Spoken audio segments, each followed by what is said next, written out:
Terima kasih Anda masih bersama Liputan 6 Daerah Jawa Timur.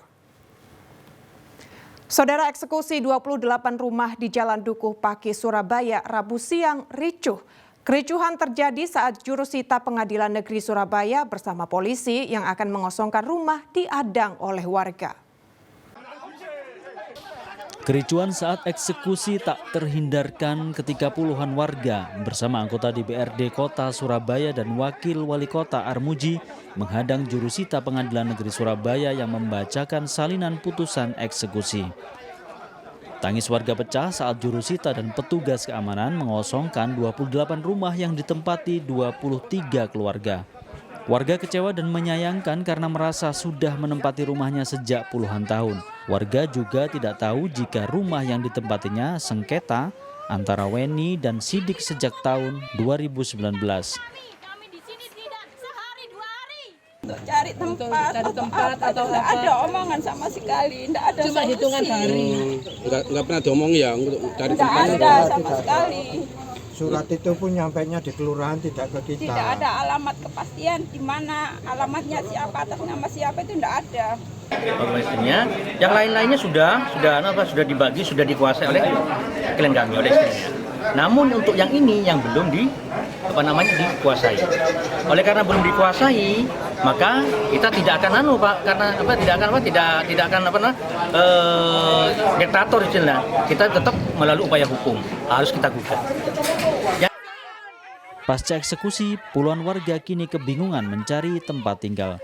Rahmat Hidayat melaporkan dari Surabaya. Saudara, kebakaran hutan kembali terjadi di Ponorogo. Api bahkan sudah mendekati permukiman dan membakar kandang ayam.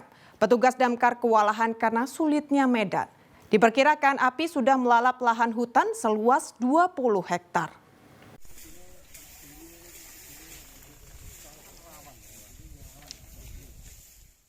Api menjalar dan membakar puluhan hektar lahan hutan jati, pinus, dan karet di Gunung Widodari, Desa Bancangan, Ponorogo.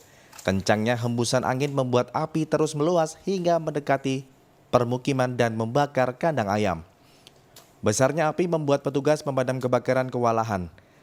Selain minimnya peralatan, medan yang sulit membuat mobil pemadam sulit menjangkau titik-titik api.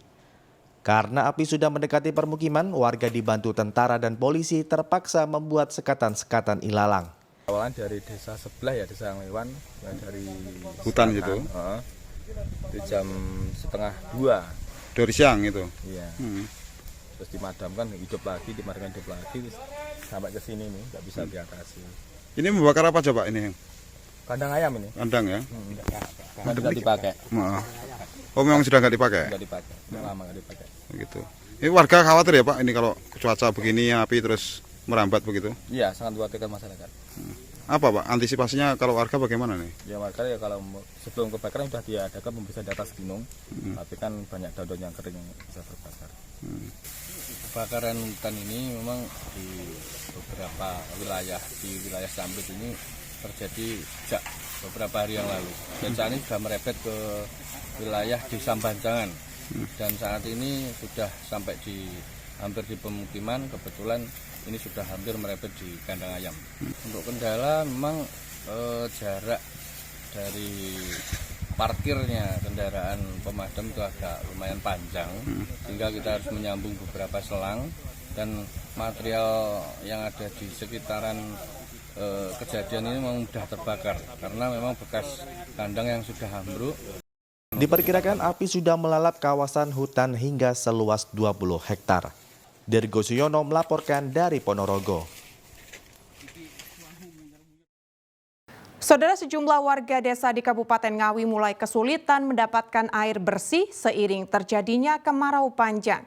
Untuk bisa memenuhi kebutuhan hidup sehari-hari, mereka terpaksa mencari air di hutan dan sungai yang mulai mengering dengan berjalan kaki sejauh 2 km.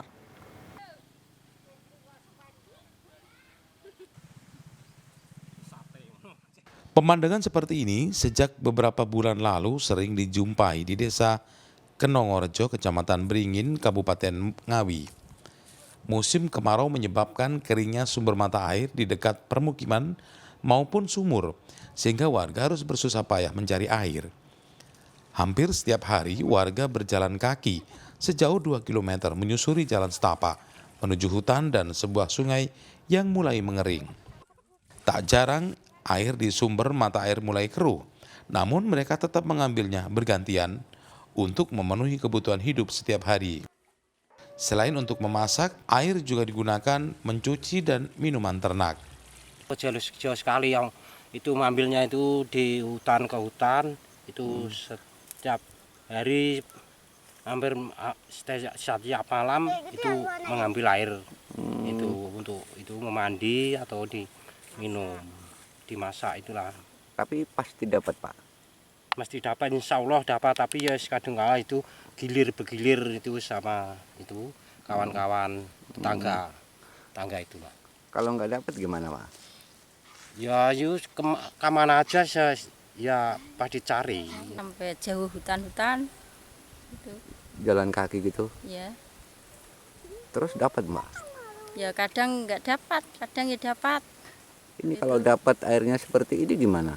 Ya terpaksa ya dimasak, buat masak. Karena nggak ada pilihan lagi ya. Iya. Udah lama, Mbak, ini sini kemarau ini? Udah lama. Belum ada bantuan masuk, Mbak? Belum. Warga sangat berharap ada bantuan air bersih ke desanya, sebab hingga kini belum ada bantuan yang datang. Dirgo Suyono melaporkan dari Ngawi. Sementara itu, saudara, musim kemarau jadi berkah tersendiri bagi petani di Lamongan. Pasalnya semangka jenis madu dan es tim saat musim panas rasanya lebih manis. Saat musim kemarau seperti ini, petani di Desa Trosono, Kecamatan Sekaran, Lamongan menanam semangka. Semangka madu dan es tim jadi andalan karena banyak diburu pembeli. Tak hanya dari Lamongan namun juga luar Lamongan seperti Rembang, Pati, Purwodadi, Malang, Tuban hingga Jakarta. Darminto, petani semangka, menanam 2 jenis semangka itu karena penjualannya mudah. Selain itu juga tembus ke pasar modern. Dari lahan 1 hektar, petani bisa memanen 18 ton semangka. Harga semangka di tingkat petani berkisar Rp3.000 hingga Rp3.500 per kilogram. Alhamdulillah untuk tahun ini, Pak, petani semangka berhasil. 2 musim tahun yang lalu itu petani itu mengalami kendala karena musim kemarau basah. Jadi alhamdulillah petani Desa Trosono, khususnya petani semangka, pada hari ini mulai sekitar sudah ada 10 hari sudah mulai panen raya, Pak. Jadi terima kasih, ini memang rezeki yang diberikan oleh Allah Subhanahu wa Ta'ala, kita terima dan kita syukur, Pak. Saat musim kemarau, menanam semangka lebih menguntungkan karena tidak memerlukan banyak pengeluaran untuk air dan buah semangka bisa dipanen di usia 67 hari. Para petani semangka berharap pemerintah bisa menjadikan Desa Trosono sebagai sentra wisata petik semangka. Sapari Ranuwijaya melaporkan dari Lamongan. Saudara, 5 karyawan toko bangunan di Jalan Lebak Rejo, Tambak Sari, Surabaya dibekuk polisi karena bersekongkol mencuri peralatan bangunan di dalam gudang tempatnya bekerja. Mereka mencuri karena butuh uang untuk bermain game daring. Hah? Oh, masih kerja? Kelima pelaku adalah S, 29 tahun asal Tuban, F, 30 tahun warga Surabaya, WY 25 tahun asal Pasuruan, serta 2 warga Sampang, yakni MHA 31 tahun dan BS 28 tahun. Kelimanya dibekuk Satreskrim Polrestabes Surabaya di lokasi berbeda. Pencurian itu terekam kamera pengawas di dalam gudang peralatan bangunan milik toko tempat mereka bekerja di Jalan Lebak Rejo, Kecamatan Tambak Sari, Surabaya. Kelima pelaku berbagi peran dalam pencurian itu. Mereka menggandakan kunci gudang hingga dengan mudah masuk dan mencuri aneka peralatan bangunan dengan total kerugian 30 juta rupiah. Kasat Reskrim Polrestabes Surabaya AKBP Mirzal Maulana mengatakan mereka mencuri karena butuh uang akibat ketagihan game daring berbayar. Hampir seumuran mereka ini, kelompok ini yang bersangkutan pernah bekerja. Yang herannya yang bersangkutan ini pernah bekerja di tempat pemilik gudang tersebut.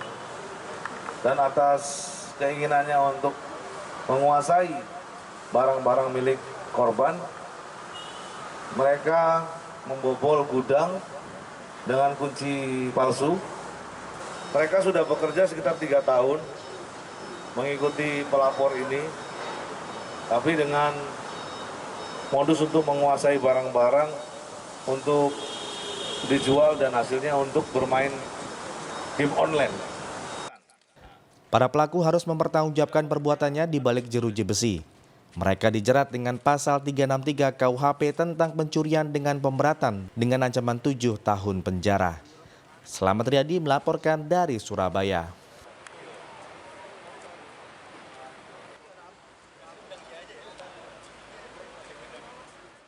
Serunya lomba Agustusan di Surabaya sebagai terapi penyembuhan ODGJ. Kami kembali sesaat lagi.